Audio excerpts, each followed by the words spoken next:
Hello, my name is Alejandra Segura.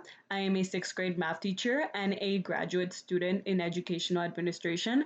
Today, I'd like to talk about and share my reflections on the role of instructional leadership, specifically focusing on insights I gathered from Chapter 3 of the book Breakthrough Principles, from the Principal Toolkit 3.9 found within that book, and from the leadership and ethical challenges shown in the case study by DeMatthews and Knight. Throughout this analysis, I'll also be connecting these ideas with the Texas Principal Standards, specifically Standard 2 of Human Capital and Standard 3 of Executive Leadership. To begin this analysis, I will start with describing a bit of what Chapter 3 of Breakthrough Principles highlights.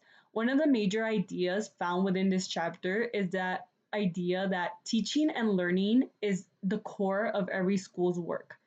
As educational leaders, it is vital to serve as strong instructional leaders where we work side by side with teachers to develop and support a culture of high and shared expectations and of academic excellence. Effective leadership means setting a shared definition of rigor, aligning teaching to the standards, and using data to drive daily instructional decisions. These principles and actions resonate deeply with the Texas Principal Standards 2 and 3, which ask school leaders to develop and support teacher capacity, ensure that instruction is purposeful and standards based, and demonstrate the moral imperative to educate all children.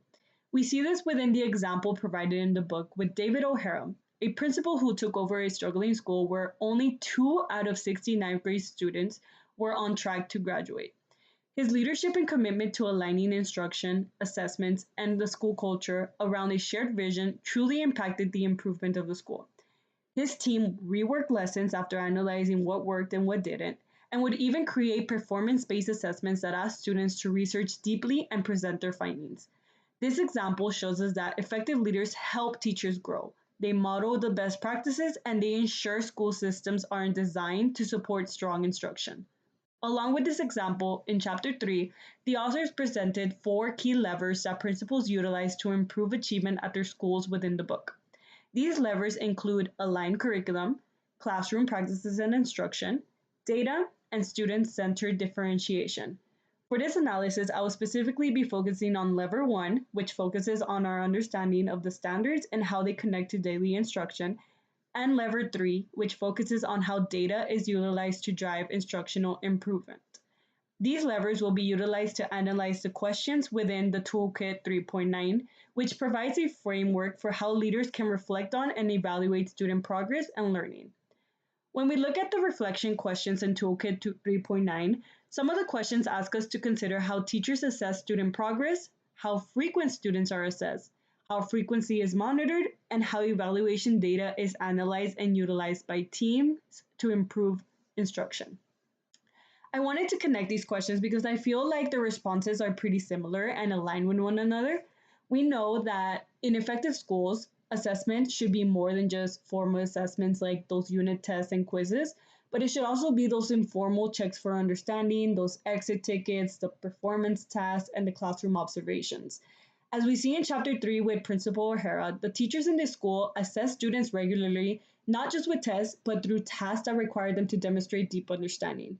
Assessments should also be frequent, aligned to the standards, and consistently used across classrooms.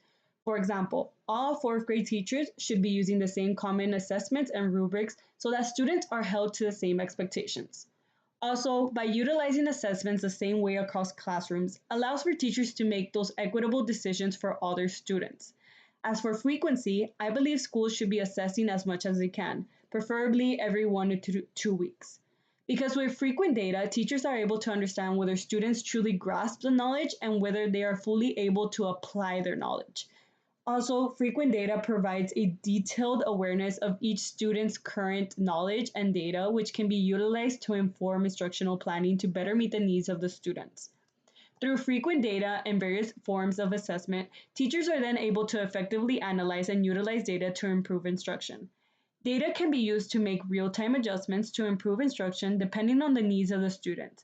Within Lever 3, focus on data analysis and action planning, we see that effective data analysis can help teachers improve their practices, meet the needs of their students, and support instruction. Furthermore, teams can collaborate to look at data and see what students are doing well and where they are struggling. This type of data analysis fosters a culture of continuous reflection and improvement since teams can constantly look at data to guide their instruction or their corrective instruction. I will now move on to the other reflection questions from the toolkit that ask about how the assessments are aligned to the standards, how we monitor alignment to the standards, and if students in the same grade and courses are evaluated using the same criteria. These questions I feel target a lot more of the equity aspects of it in education because if assessments are not aligned to the standards or are not the same across classrooms, we're not truly providing fair learning opportunities to all the students. Also, misaligned assessments can create confusion and lead to missed opportunities for growth. As educational leaders, to prevent this and produce alignment, as seen within Level 1 of Aligned Curriculum, we need to work with staff to build that shared understanding of the standards and the level of instructional rigor needed to support student learning and success. We also need to constantly review plans to provide teachers with feedback and to ensure their plans are aligned to the curriculum. Also, we need to promote collaboration between teachers and the instructional coaches so that they can work together to analyze data and plan appropriate lessons, strategies, and assessments that connect with all their students' needs while remaining aligned to the state standards, which ensures that students are given the right level of rigor and the same expectations as everyone else. We also need to consider and analyze what level of content and skills the students must know, what kind of assessment items they must be able to complete successfully, and what our daily approach to instruction should look like to build student knowledge and capability. Teachers can also monitor that the assessments are aligned to the standards by analyzing state assessment questions or standard aligned questions in order to ensure the questions they provide to the students are rigorous enough and aligned to the expectations of what the students are expected to know and do. All these questions, actions, and practices align closely with Texas Principle 2 of Human Capital because as leaders, we are expected to develop our teachers' capacity to analyze data, implement standard aligned assessments, and make instructional decisions based on what they find. We need to ensure teachers know how to utilize data and create standards aligned lessons. We can't just assume that they know how. Therefore, we need to invest in coaching, in mentoring, and in collaborative practices to help build their skills and their confidence. Furthermore, these actions also align with Standard 3 of Executive Leadership because as leaders, we need to set those clear visions, communicate them consistently, and hold everyone accountable. We need to model what high quality instruction looks like and make sure our assessment practices align with that vision and those standards. We also need to model how to have productive discussions about performance for both the students and teachers. Without constant asking of these questions and doing of these actions, we risk falling into the trap of collecting data and producing lessons just for the compliance rather than for change, improvement, and meeting the needs of every student.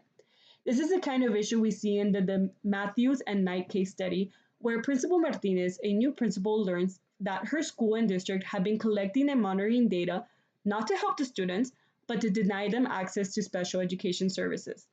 In this scenario, teachers were seen being confused about the RTI process, unsure how to refer students, and some even believed they were not allowed to refer students for special education services if they were already in the dyslexia intervention programs.